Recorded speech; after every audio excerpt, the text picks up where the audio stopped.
Paso a presentaros a Clémence Ros. Ella nos acompaña para explicarnos en concreto las políticas de accesibilidad que se desarrollan en el Musée de Quai Branly Jacques Chirac de París. Es el museo en el que ella trabaja. Clémence Ros es actualmente la encargada de políticas de accesibilidad de este museo. Trabaja allí desde el año 2012 y principalmente su trabajo se centra en la definición de políticas de accesibilidad, el desarrollo y diseño de nuevas estrategias en relación a la accesibilidad y en el diseño de planes, entre otras muchas cosas, en el diseño de planes de formación en relación con la accesibilidad. Es la persona referente de accesibilidad en el museo Quai Branly Jacques Chirac, y lo que os he dicho antes, una de sus funciones importantes es el diseño de planes de formación tanto para los trabajadores internos del museo como para todas aquellas funciones que están desarrolladas por otro tipo incluso de empresas externas. Solo me queda agradecerle que haya querido venir a acompañarnos esta mañana para darnos su versión y su experiencia dentro del marco de este congreso. Bienvenue, enchanté de vous avoir avec nous, comme vous voulez.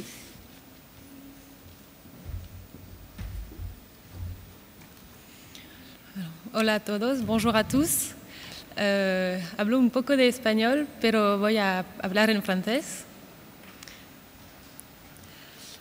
Merci beaucoup pour l'invitation au congrès. Je suis très heureuse d'être là et de représenter le musée du Quai Branly. Alors, je peux commencer par présenter rapidement le musée du Quai Branly, dont vous avez une première photographie ici.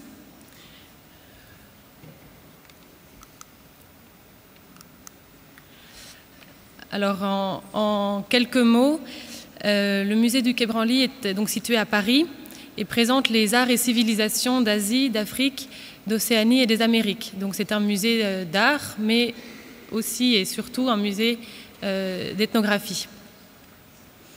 Il a été construit sur une volonté d'un ancien président de la République, Jacques Chirac, qui voulait donner une place d'honneur, un peu une place de choix à ces civilisations à Paris.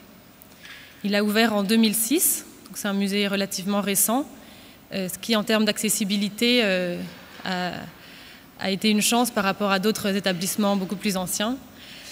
C'est une architecture d'un architecte qui s'appelle Jean Nouvel, que vous connaissez peut-être. Et c'est un musée, mais également un théâtre, un cinéma, avec un grand jardin et des restaurants. Donc c'est vraiment un lieu culturel qui est un peu plus qu'un musée. En quelques chiffres, très rapidement, c'est un musée dans les collections permanentes qui se divise en 4 grandes zones, une zone par continent. On a à peu près 9000 mètres carrés d'espace d'exposition, 3500 objets exposés, donc c'est plutôt un grand musée. On a à peu près 500 personnes qui travaillent sur le site, dont la moitié dans l'administration. On a un peu plus d'1 million de visiteurs chaque année. Ça varie. Essentiellement un public français. Et on reçoit environ 300 groupes de personnes en situation de handicap par an, tout handicap confondu, plus évidemment tous les visiteurs qui ne déclarent pas leur handicap, ou tous les groupes qui comprennent des personnes en situation de handicap, mais sans être identifiés comme des groupes en situation de handicap. Donc les statistiques sur le nombre de visiteurs sont toujours un peu estimatives et à prendre avec des pincettes. Alors, très rapidement, quelques mots que je détaillerai plus tard. On a de la chance au musée du Quai Branly d'avoir une politique d'accessibilité qui a vraiment été intégrée dès la conception du musée. La question de l'accessibilité fait partie un peu de l'ADN du musée. Du fait de sa date d'ouverture aussi. On a un cadre légal qui a évolué en France avec une loi importante en 2005 sur l'accessibilité. Le musée étant conçu à cette période, ça a aussi permis d'intégrer ces données-là dès la construction du projet. On s'inscrit dans une démarche d'accessibilité universelle, ce qui n'est pas original, on n'est pas du tout les seuls, c'est une démarche évidemment partagée. Donc avec des actions et des projets les plus inclusifs possibles, qu'on essaye de concilier avec des actions spécifiques centrées vers certaines catégories de publics qui ont besoin d'actions particulières et qui ont des besoins particuliers.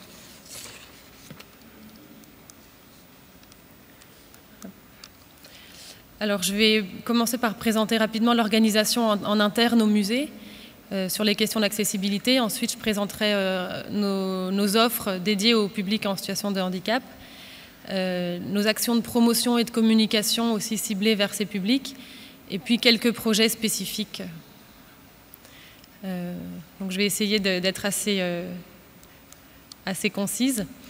Alors dans l'organigramme du musée, historiquement, il y a déjà eu une évolution en 10 ans d'existence du musée. À l'ouverture du musée, il y avait une ou deux personnes qui étaient vraiment centrées sur l'accessibilité, c'est-à-dire que leur poste était dédié sur l'accessibilité, c'était elles les personnes référentes. Et de plus en plus, on observe que les missions pour l'accessibilité, que ce soit pour les travaux sur le bâtiment, pour la conception d'activités de médiation, la conception d'outils de visite, etc., l'accessibilité est un peu répartie dans les équipes. C'est-à-dire que, par exemple, c'est aujourd'hui les personnes qui s'occupent de créer les activités de médiation vont créer les activités pour tous les publics, y compris les personnes en situation de handicap. Donc on a comme ça un genre de diffusion de cette question-là dans l'organigramme, qui va avec la question de l'inclusion et du fait de sensibiliser tout le personnel à cette question-là, avec bien sûr quelques personnes dont je fais partie qui sont quand même référentes et qui sont moteurs dans cette démarche pour veiller à ce que cette question soit bien prise en compte. On a un pôle accessibilité à tous les publics, c'est-à-dire que la gestion de l'accessibilité au musée est confiée à la direction des publics. Donc il y a plusieurs directions au musée. C'est quand même la direction des publics qui a cette mission-là d'être moteur et de faire le lien avec les autres directions. Et pour cela, on a créé donc ce pôle accessibilité qui est en fait une réunion qui a lieu à peu près une fois par trimestre. Avant, c'était plus fréquent. Mais une fois par trimestre, maintenant, c'est suffisant. Et c'est des réunions qui réunissent en fait un ou deux référents de chaque autre service du musée. On a par exemple Madame Mécénat qui nous dit où en sont les recherches de mécènes pour nos projets, Mesdames de la communication, nos référents pour les travaux sur le bâtiment, les aspects plus techniques, les personnes en charge des activités de médiation, etc. Donc toutes les personnes qui sont en lien avec l'accessibilité se réunissent pour échanger de manière transversale, parce qu'évidemment les projets d'une direction vont avoir un impact sur les autres services.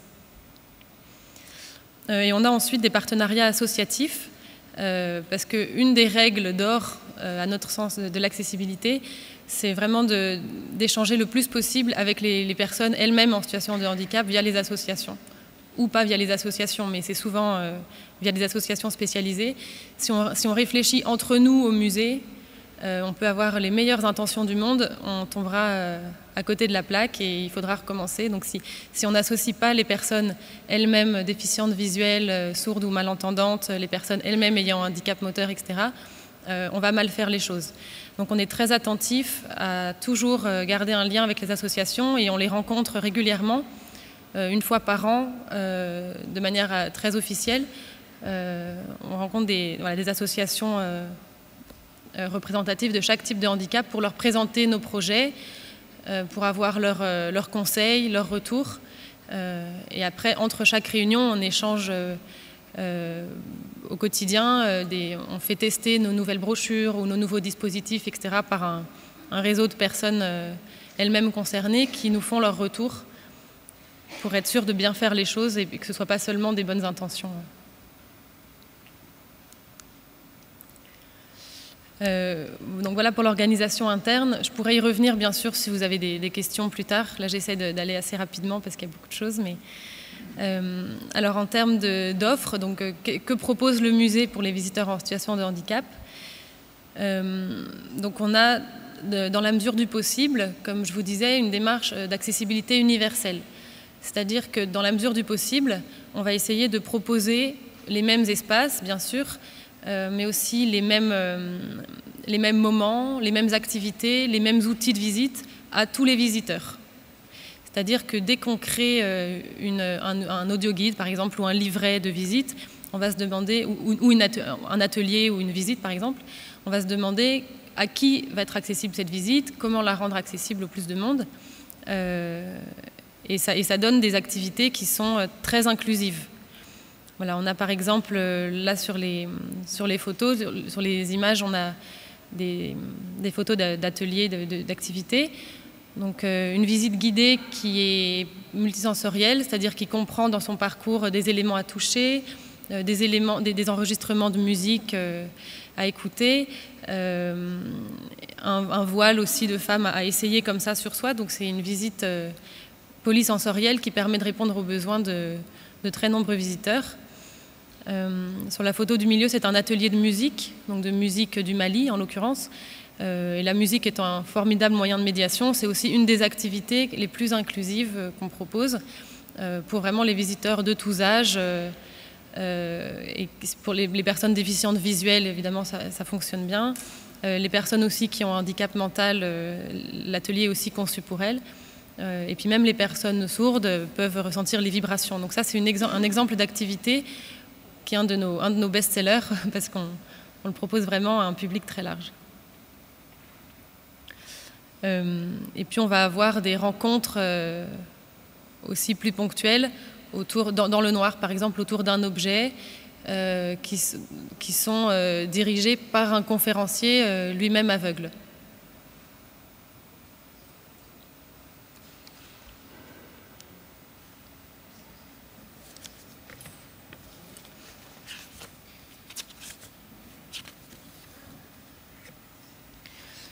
Donc ça, ces activités-là répondent à ce besoin d'accessibilité universelle, mais on va compléter en fait cette démarche-là avec des activités plus spécifiques.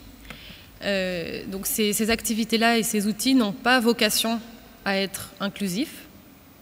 C'est des activités qui sont conçues spécifiquement en partant des besoins de certains visiteurs. Parce qu'on essaie de garder en tête aussi que pour certains visiteurs, ça peut être un peu anxiogène d'intégrer un groupe qui n'est pas du tout concerné par le handicap. Donc on souhaite leur donner le choix, soit de participer à une activité inclusive, soit de participer à une activité qui est vraiment conçue pour leurs besoins avec un conférencier spécifiquement formé. Donc par exemple, les activités, les visites guidées qu'on propose aux sourds qui pratiquent la langue des signes ne sont qu'en langue des signes. Donc elles ne sont pas ouvertes à tout le monde, elles sont ouvertes aux personnes, sourdes ou non, mais qui pratiquent la langue des signes.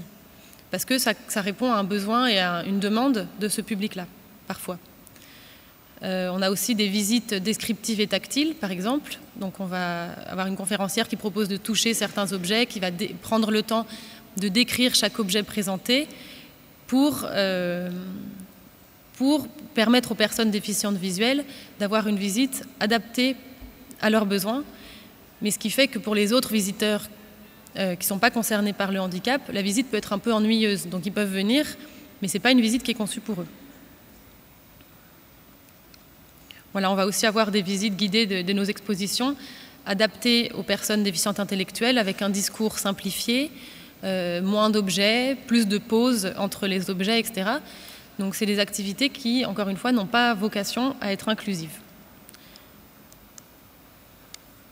Voilà, donc si je devais résumer un peu la politique d'accessibilité du musée, c'est d'essayer de trouver cet équilibre entre une démarche universelle et la plus inclusive possible, complétée par des projets très ciblés, qui ne sont pas inclusifs, mais qui permettent aux visiteurs d'avoir le choix. Parce qu'on pense que c'est ça qui est en fait la vraie liberté, la vraie autonomie, c'est que chaque visiteur puisse choisir d'être intégré ou non à des groupes d'autres visiteurs. Donc cette démarche-là se voit aussi dans les outils de visite qu'on propose. Donc on a des audio-guides tout à fait classiques.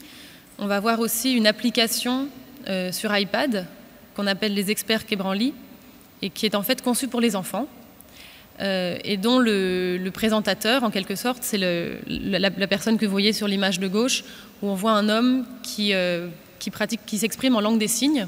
C'est lui-même un comédien sourd qui joue pour cette application. Et en fait, l'application donc, est avant tout en langue des signes, mais elle est aussi sonorisée, donc on la prête avec un casque, et sous-titrée. C'est-à-dire qu'elle est conçue pour les enfants sourds, mais en fait, tous les enfants peuvent l'utiliser. Et ce sont des petits jeux, des explications, des images d'archives, etc., pour présenter une sélection d'objets. Donc ça, c'est un exemple d'outil de visite qui est très inclusif, par exemple pour les familles dont un enfant serait sourd, où voilà, toute la famille peut avoir le même outil. C'est aussi le cas sur l'image de droite. Ça, c'est un dispositif qu'on appelle mon petit sac d'Explo, où on voit plusieurs images qui sont en fait tactiles. Donc c'est aussi un sac qu'on propose pour les tout petits, pour les enfants de 3 à 5 ans en famille, pour une visite autonome, où en fait on va avoir des petits enregistrements, des éléments à toucher, des petits éléments aussi à sentir avec des huiles essentielles. Donc ça, chaque famille peut emprunter ce sac, faire la visite avec ses enfants, et c'est un sac qui convient à différents types de handicap, du fait que ce soit un outil polysensoriel avec voilà, des éléments tactiles à sentir, à écouter, etc. Et on va aussi avoir, ça c'est l'image du milieu, dans chaque exposition. Sur l'image, on voit l'entrée d'une de nos anciennes expositions, où on voit une vidéo d'introduction qui est en fait en langue des signes et là aussi sonorisée et sous-titrée. Et sous cette vidéo, on ne voit pas très bien sur l'image, mais ce sont des fiches de salle, c'est-à-dire que dans chaque salle de l'exposition, on va avoir des fiches rigides que les personnes peuvent prendre avec elles. Et on a des fiches qui présentent une synthèse du texte de l'exposition de la salle, en gros caractères pour les personnes déficientes visuelles, et une autre fiche qui va présenter une version simplifiée de ce texte en écriture facile pour les personnes déficientes intellectuelles ou pour les enfants ou pour les personnes maîtrisant mal le français.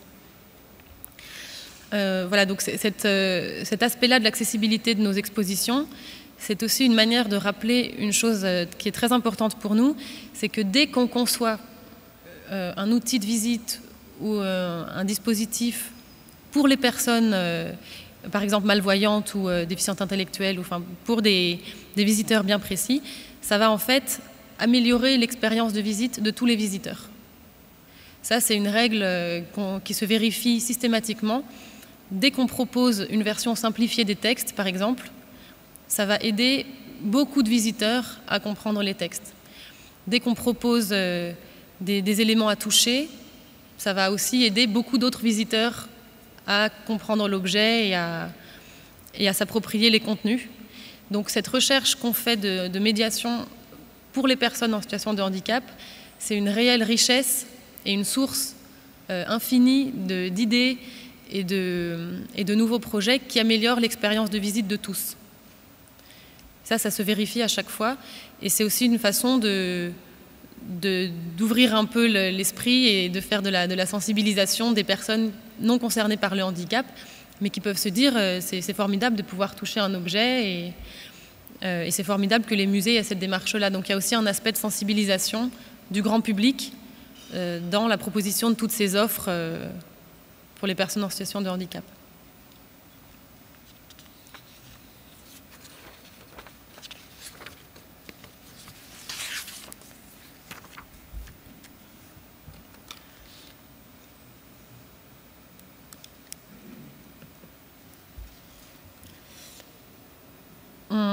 On retrouve aussi cette démarche à la fois d'accessibilité universelle et d'action spécifique dans certains événements qu'on organise.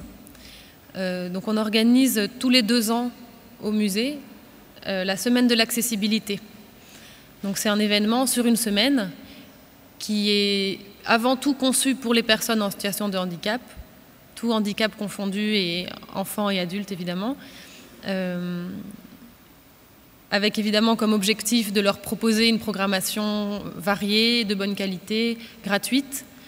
Mais c'est aussi un événement qui est ouvert au grand public, concerné ou non par le handicap, mais qui va venir découvrir les offres et découvrir les collections d'une autre manière que d'habitude, par des ateliers tactiles, par des contes, par des jeux. Et c'est une manière d'avoir une découverte partagée des collections. Donc là, la prochaine édition de la Semaine de l'accessibilité sera en décembre cette année, du 1er au 9. Donc vous êtes évidemment les bienvenus.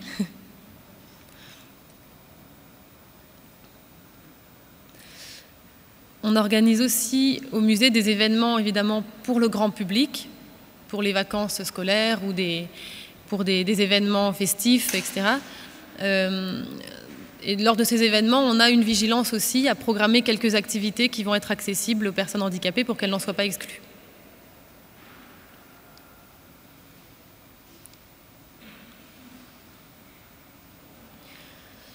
Donc voilà dans les offres et les événements du musée. Là encore, je suis passée rapidement, je n'ai pas pu tout décrire concrètement nos activités, nos outils. Je pourrais évidemment échanger avec vous après.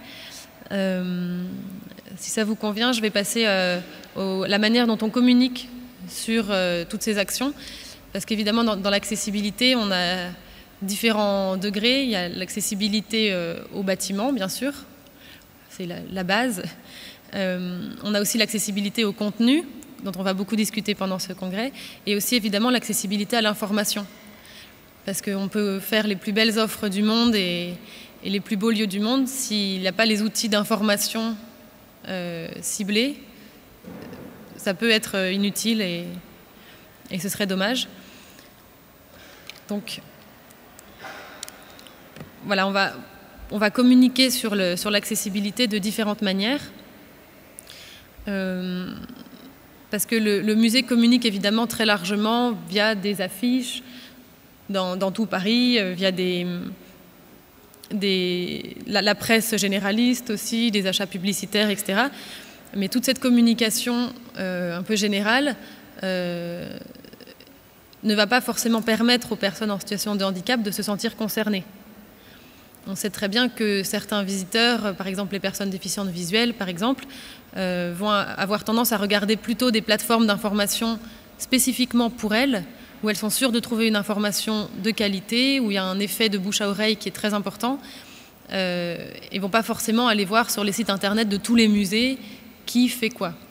Donc on va avoir cette communication générale, mais aussi une communication plus ciblée selon les canaux d'information utilisés par nos visiteurs en situation de handicap. Donc ça va être par exemple un site internet qui est accessible. On est heureux d'avoir pu récemment faire tester et améliorer notre site internet pour avoir un très bon niveau d'accessibilité selon un référentiel français un peu technique qui s'appelle le référentiel global pour l'accessibilité des administrations. Bon, c'est un référentiel technique et l'accessibilité se mesure en pourcentage et on a pu obtenir un taux de 95% d'accessibilité. Donc on est très content de ça. Et sur l'ensemble du site internet est accessible, notamment pour les personnes déficientes visuelles avec leur logiciel de synthèse vocale et d'une navigation par tabulation. Mais on a aussi des pages sur le site internet qui sont dédiées au handicap. Là encore, pour que les visiteurs puissent soit consulter les pages générales, soit aller directement aux pages qui les concernent. Donc là, j'ai mis un exemple pour la page handicap visuel, où on va présenter les offres et les événements et les outils spécialement pour le handicap visuel. Notre direction de la communication va aussi avoir une action envers la presse spécialisée à l'occasion de nos événements. Donc on a un ensemble de publications en France qui sont souvent faites par des associations et qui sont dédiées au handicap. On a par exemple un magazine qui s'appelle Vivre Ensemble et qui est spécialement pour les familles concernées par le handicap mental, etc. Donc notre direction de la communication, à l'occasion de la Semaine de l'accessibilité notamment, va s'adresser à ces associations-là, en complément de la presse générale. On a aussi conçu des outils d'information dédiés. Donc on a évidemment une brochure de saison présentant toute la programmation pour tout le public. On a aussi une brochure présentant les activités pour les familles, pour les scolaires, etc. Mais on a aussi conçu des brochures spécialement dédiées pour les personnes handicapées. Donc j'en ai quelques exemples ici.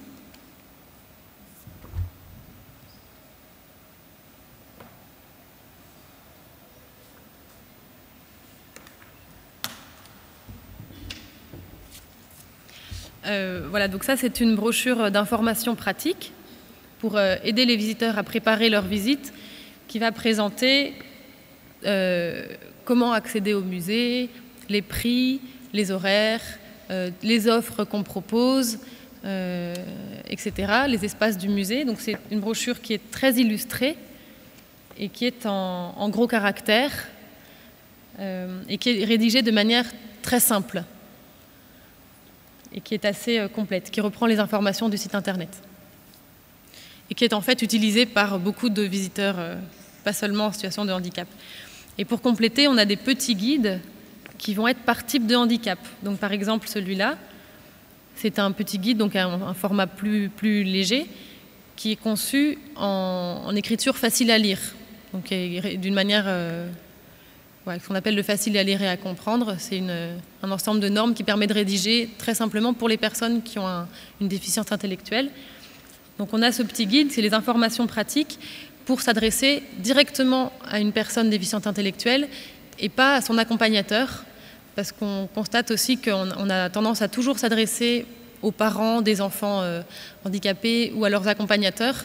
Et c'est important pour nous de pouvoir aussi fournir aux personnes des outils conçus pour eux, pour elles.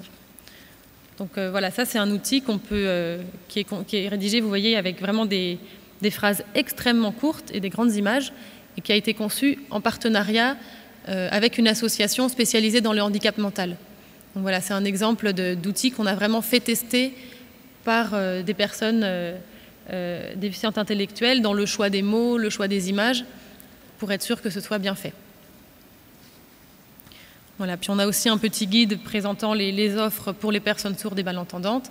Et on est en train de faire la nouvelle version de celui pour les personnes déficientes visuelles. Donc je ne l'ai pas ici malheureusement, mais on l'aura bientôt, qui sera une brochure en gros caractères et en braille.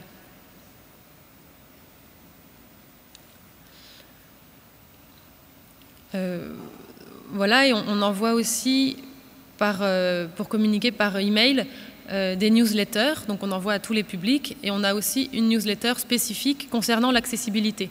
Donc là aussi, les visiteurs ont le choix, soit ils s'inscrivent à la newsletter générale, qui présente les expositions, les spectacles, etc.,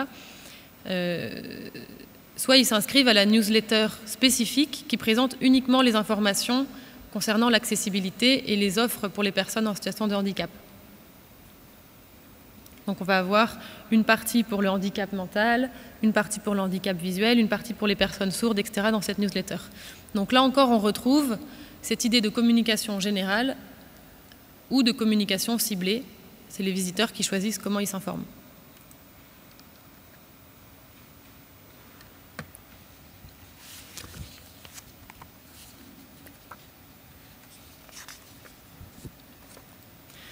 Voilà, donc... Sí, porque no, solo tengo 5 de cada una, pero sí puedo.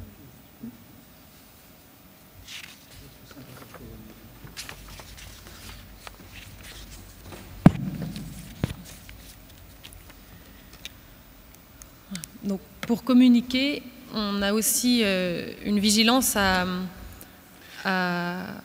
essayer de faire connaître nos actions et nos offres via des prix. En France, il y a souvent des associations qui remettent des prix pour valoriser des pratiques exemplaires, pour faire connaître des bonnes idées dans des musées. Donc, quand on inaugure une nouvelle activité ou un nouvel événement, etc., on va essayer de postuler à ce prix-là, en se disant que c'est une manière de le faire connaître aux visiteurs, bien sûr, mais c'est aussi une manière de se faire connaître auprès des autres professionnels de musées et de pouvoir échanger avec eux pour essayer de répandre les bonnes pratiques et de diffuser d'échanger sur nos offres et sur nos manières de faire. On essaie le plus possible d'échanger avec les autres musées.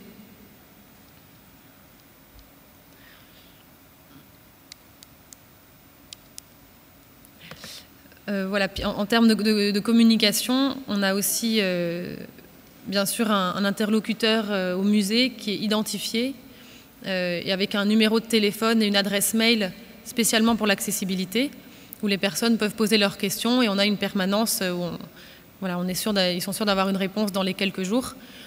Et ce qui permet d'avoir un suivi particulier de certains groupes, par exemple. Donc on a une démarche aussi très directe avec certains accompagnateurs de groupes qui veulent organiser une visite, mais qui ont besoin de conseils, qui ont besoin d'aide, c'est des publics qui sont parfois un peu inquiets de savoir comment ils vont être accueillis. Donc on prend bien sûr ce temps-là de leur indiquer, de leur donner toutes les informations pour qu'ils puissent s'organiser sereinement et puis qu'ils puissent bien choisir quelle activité ils vont faire selon leurs besoins.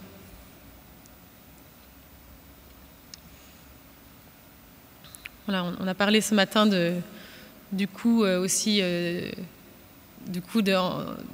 travail que représente l'accessibilité. C'est vrai, c'est aussi une démarche qui implique de prendre le temps pour ces visiteurs-là, pour un accompagnement particulier.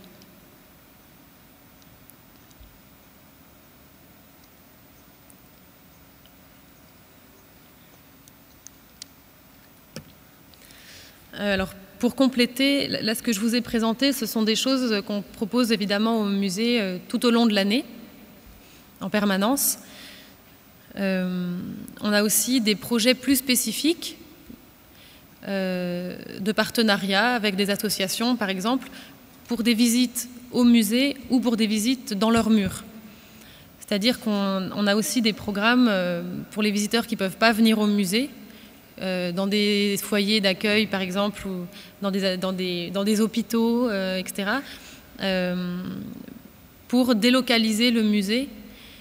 Donc on ne peut pas toujours apporter des objets parce que c'est extrêmement compliqué et très coûteux, mais on propose tout un ensemble de conférences, d'ateliers de musique par exemple, de contes aussi pour valoriser le patrimoine immatériel du musée. Donc toutes ces activités-là, on les propose aussi dans les associations, dans les hôpitaux, pour permettre à tous les visiteurs, à toutes les personnes, d'avoir accès au contenu du musée, même si elles ne peuvent pas venir dans ces murs. On va prêter parfois des reproductions d'objets aussi, des reproductions à l'exact, avec une conférencière qui vient présenter et permettre de toucher ces reproductions, là encore, dans nos structures partenaires. Parce que ça fait partie évidemment de l'accessibilité, de s'adresser à un public le plus large, et on garde à l'esprit qu'il y a toute une partie du public qui ne peut pas venir au musée pour des raisons de handicap ou des raisons de santé, etc.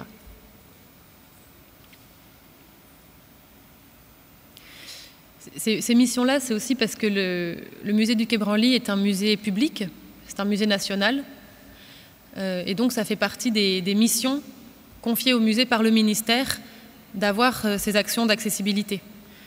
Voilà, c'est un musée qui est financé par tous nos concitoyens, et donc c'est dans ces missions naturelles de se rendre accessible à tous nos concitoyens.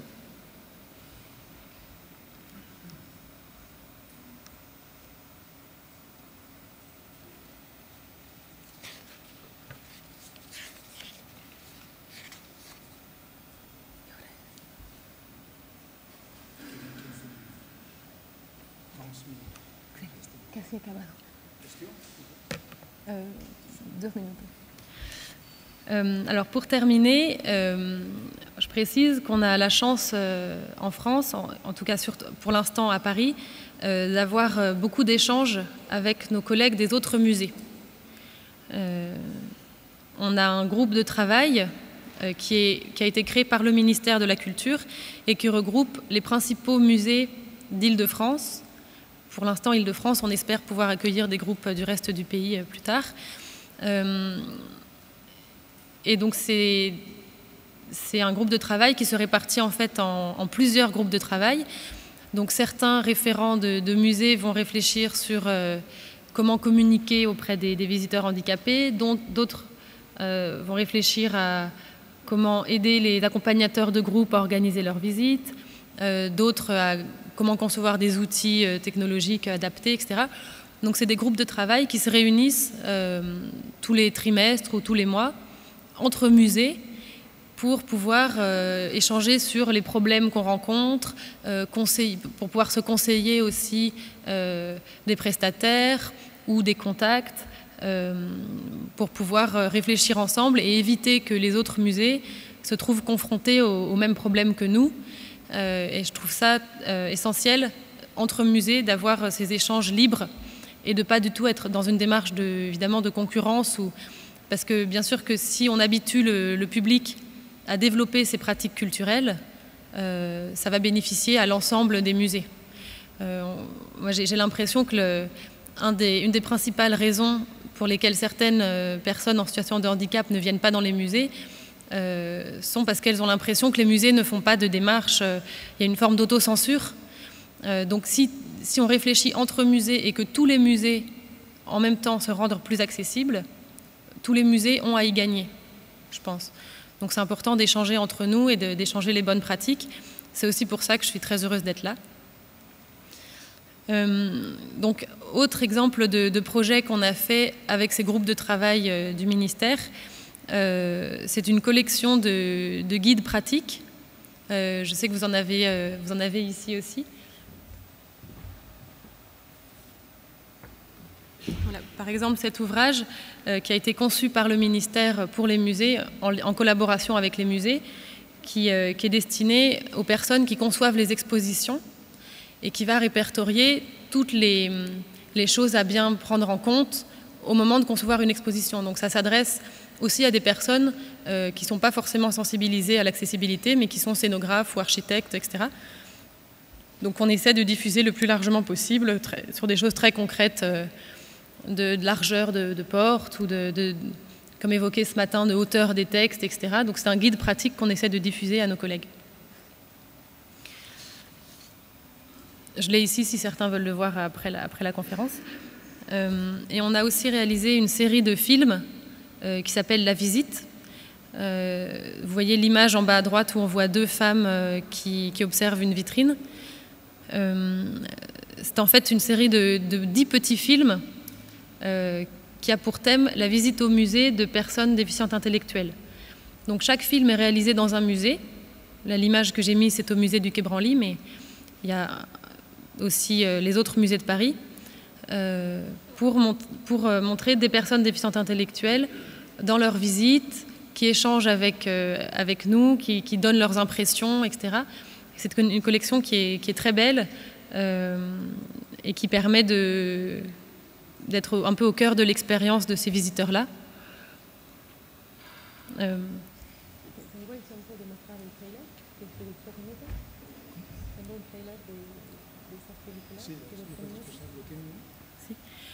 Si pueden mostrar el trailer que les dio. Donc ça, on a une petite présentation de 3 minutes de cette collection de films.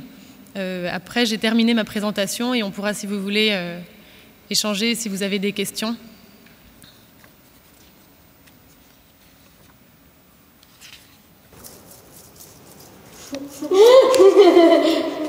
On est prête à Paris.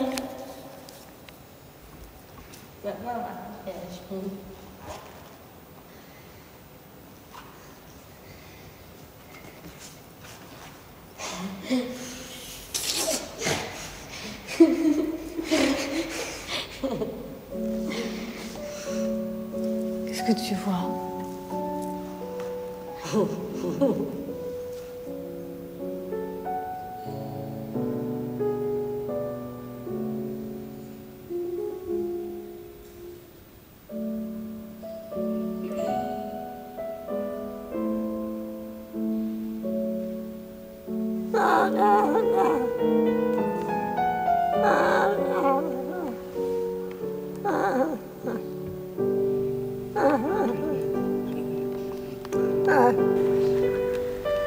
c'est la vie des grands. Et nous, on a la vie des petits.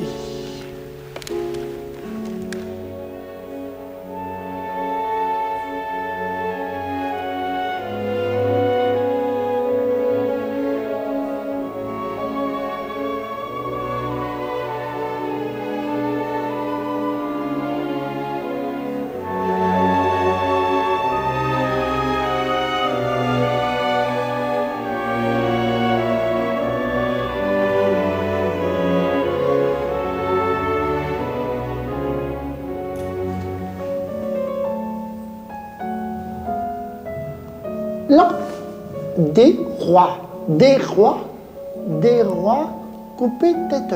1, 2, 3, 4, 5, 6, 7. 7, coupés tête.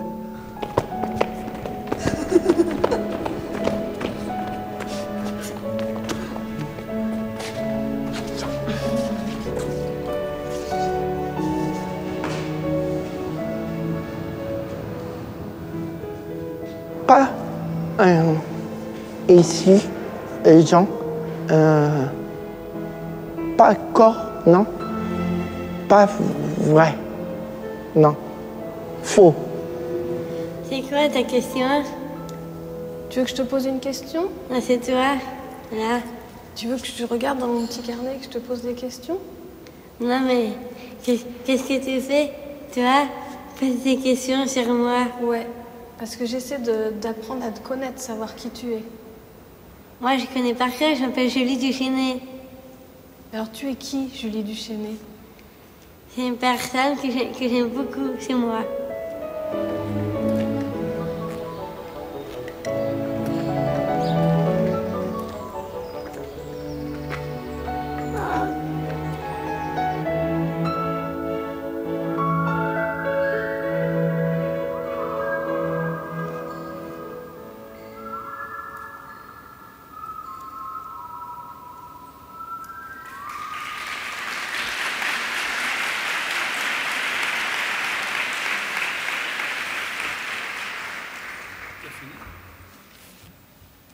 Bueno, muchas gracias, Clemens Gross, por esta estupenda y magnífica conferencia y además con este final tan... ¿Está bien? ¿Me comprendes? ¿Sí? Sí, con este final tan fantástico. Bueno, me presento, soy Almudena Domínguez, la directora del Máster de Museos de la Universidad de Zaragoza. Yo quería empezar a hacerte una pregunta por el final. Has comentado, porque me parece que nos has presentado unas experiencias desarrolladas, además, o sea, que ya se ve que hay una evaluación de esas experiencias, ¿no? ¿Una evaluación? Que están evaluadas esas experiencias, que funcionan, ¿sí? Bueno, entonces yo quería hacer una pregunta o que me comentes sobre el final. Has hablado de que organizáis grupos de trabajo con otros museos. Disculpe. Si tu préfères parler en français. Es que no sabía que había traducción hasta el francés, entonces será más confortable. Disculpe. Sí. Gracias. Sí. ¿Ahora?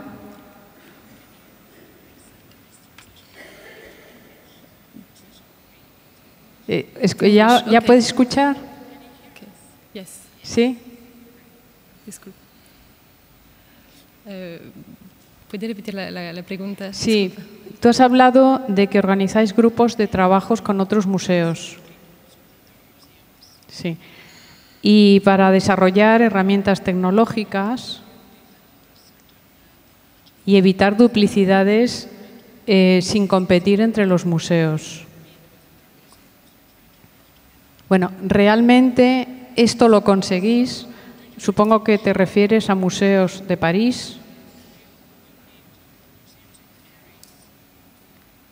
¿Sí? ¿Esto lo conseguís? O sea, ¿se puede decir que en un porcentaje alto habéis conseguido esta conexión con otros museos y desarrollar esas herramientas y realmente se evitan esas duplicidades? ¿Hay un real consenso o es un deseo más que una realidad?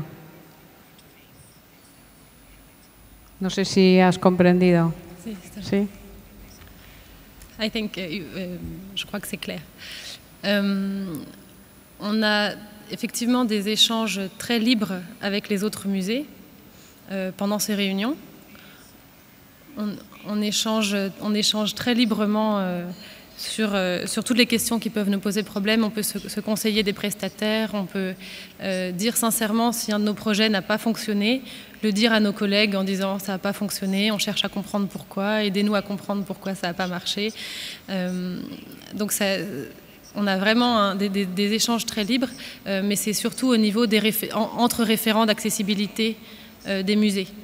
Je pense que le président du musée du Quai Branly, le directeur du musée du Quai Branly sont très sensibilisés à ces questions-là, mais je ne sais pas si eux échangent beaucoup avec leurs homologues dans les autres musées.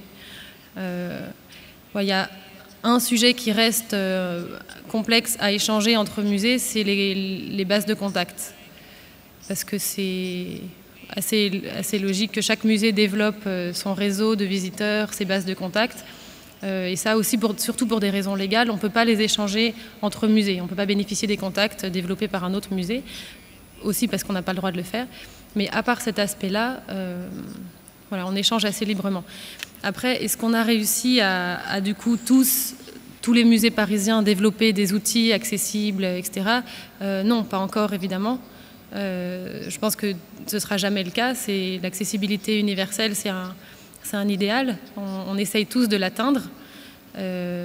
Tous les musées ont des contraintes. Nous, on a la chance d'avoir une direction du musée qui est volontaire dans cette démarche, donc qui va, à la fois en termes d'arbitrage et en termes de budget, etc., nous permettre de développer des projets d'accessibilité. D'autres musées ont peut-être plus de contraintes. Certains musées ont des bâtiments aussi beaucoup plus compliqués que le nôtre. Au musée de Versailles, par exemple, on ne peut pas mettre un ascenseur au milieu. Donc voilà, il y a aussi des musées qui ont des contraintes plus lourdes, des équipes plus restreintes. Donc on échange librement, mais chaque musée fait de son mieux. Chaque établissement fait de son mieux. Au musée du Quai Branly, on a fait beaucoup de choses. Certains projets n'ont pas marché. On s'est trompé parfois, évidemment, et on essaie de comprendre pourquoi et de faire mieux. Et ce n'est pas encore parfait du tout, d'autant plus que les technologies évoluent très vite. Donc on ne peut pas être à la pointe tout le temps, et on préfère même être un peu en retard pour seulement tester des outils, notamment dans le domaine de la technologie, pour seulement tester des outils une fois qu'ils ont été bien éprouvés, bien implantés. Donc voilà, on essaye aussi d'avoir une vigilance, mais non, c'est sûr que la démarche d'accessibilité n'est pas du tout terminée, d'autant plus qu'elle se renouvelle pour chaque exposition. Donc les choses ne seront jamais finies. C'est pas parce que l'accessibilité est vraiment dans l'ADN du musée et dans sa création que c'est un acquis. Il faut toujours garder une vigilance et pour pas que ce soit oublié. Parce que ça peut très très vite être oublié en fait. Donc, Merci.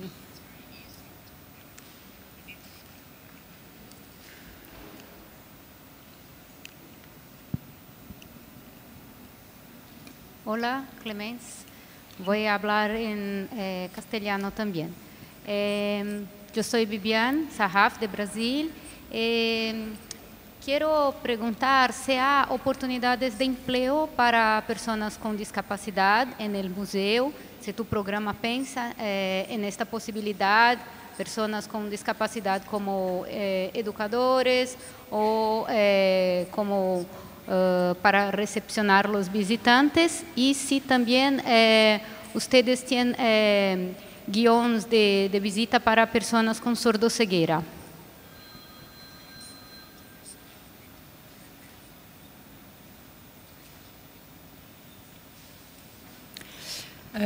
Alors, pour commencer par la deuxième question, on a des conférenciers eux-mêmes sourds. Toutes les visites en langue des signes sont menées par des conférenciers sourds. Et on a aussi des agents d'accueil, non pas sourds, mais qui pratiquent la langue des signes. Ensuite, toutes nos équipes d'accueil et de sécurité, et encore plus nos guides conférenciers, sont formés à l'accessibilité, au handicap visuel, au handicap mental, enfin voilà, alors ensuite, pour la première question, est-ce qu'on a des possibilités d'embaucher des personnes handicapées? Alors, il y a une particularité du musée, c'est que toutes les équipes de conférenciers, les équipes d'accueil, les équipes de sécurité, toutes les équipes techniques ne sont pas employées par le musée, mais par des sociétés prestataires. Donc en fait, dans les équipes d'accueil, on n'a pas la main, nous, du tout sur l'embauche. Notre société prestataire, qui s'appelle NJ, pour les agents d'accueil et de sécurité, embauche, elle, des personnes en situation de handicap, parce que c'est dans son cahier des charges, mais c'est des embauches et des formations qui ne relèvent pas du musée. On a une loi en France, j'avoue que je ne sais pas comment c'est au Brésil ni en Espagne, mais les établissements publics qui embauchent, enfin en fait toutes les structures qui embauchent moins de 6% de personnes en situation de handicap doivent payer une taxe pour compenser. Donc notre société prestataire ont à peu près 6% d'agents en situation de handicap. Donc dans les équipes d'accueil et de sécurité, il y a des offres d'emploi. Ensuite, au sein du musée, qui sont embauchées par le musée, c'est uniquement les équipes administratives. Donc on a quelques personnes qui ont un handicap, effectivement. On a aussi des personnes qui ont un handicap mais qui ne le déclarent pas, donc qui ne rentrent pas dans les quotas. Et les ressources humaines ont une politique très fine de sensibilisation pour inciter les personnes qui auraient un handicap à se déclarer. On n'est pas tout à fait à 6%, mais voilà, c'est une action importante de la part du service de ressources humaines. Mais une autre manière encore sans embaucher, le musée fait appel souvent à des prestataires, que ce soit pour faire des cocktails, par exemple des traiteurs, ou pour de la mise sous pli de courrier, etc.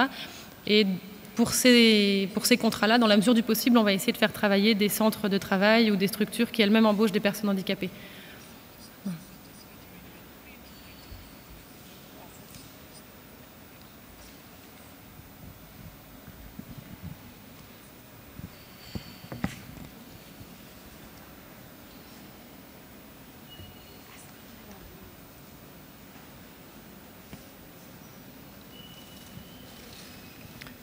Hola, buenos días.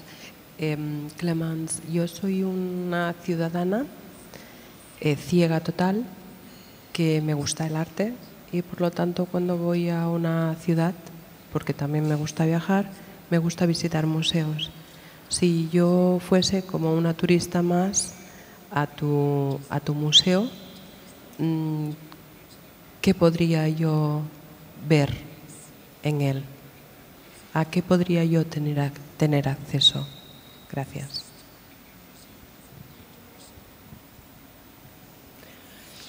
Alors bonjour, vous seriez bienvenue au musée. La première chose, je pense, en entrant dans le musée, c'est que vous seriez sans doute accueilli par un de nos agents d'accueil qui vous proposerait un accompagnement si vous le souhaitez. Ensuite, en termes de découverte du musée, vous auriez le choix entre découvrir une exposition. Comme je l'ai indiqué rapidement, on a des... non, c'est vrai que je ne les ai pas présentées, pardon, mais dans la plupart de nos expositions, on a des reproductions tactiles d'objets. Donc, en général, 4 ou 5, qui sont des œuvres choisies par les équipes de médiation dans l'exposition et qui sont reproduites en relief, avec différents niveaux de relief, par un mécène, en fait, qui est spécialisé dans ce domaine-là et qui offre au musée, pour chaque exposition, 5 ou 4 reproductions d'objets. Donc ce sont des tables qui sont présentées directement dans les expositions avec une explication audio via un casque. Et dans les explications audio, il y a des indications de guidage pour dire, enfin voilà, vous connaissez mieux que moi, mais pour guider la lecture tactile, avec évidemment des compléments sur l'objet, son origine, etc., des contenus culturels sur l'objet. Donc ces tables tactiles, elles ne sont pas dans toutes les expositions malheureusement, mais dans la plupart. Et elles sont accessibles soit grâce à un agent d'accueil, soit si vous êtes autonome, avec des bandes de guidage au sol qui vous guident jusqu'aux tables. Donc ça, c'est si vous souhaitez faire une visite autonome. On a aussi quelques tables d'exposition dans les collections permanentes. On en a 6 exactement qui sont présentées tout au long de l'année. Donc ça, si vous voulez faire une visite autonome. Ensuite, on propose aussi régulièrement, mais il faut réserver à l'avance, des visites guidées, descriptives et tactiles de nos expositions. On en a 2 ou 3 par trimestre. Mais voilà, ça il faut réserver à l'avance, mais c'est des visites qui sont menées, comme je disais, par des conférenciers formés spécialement pour ça et qui sont conçus pour les personnes déficientes visuelles.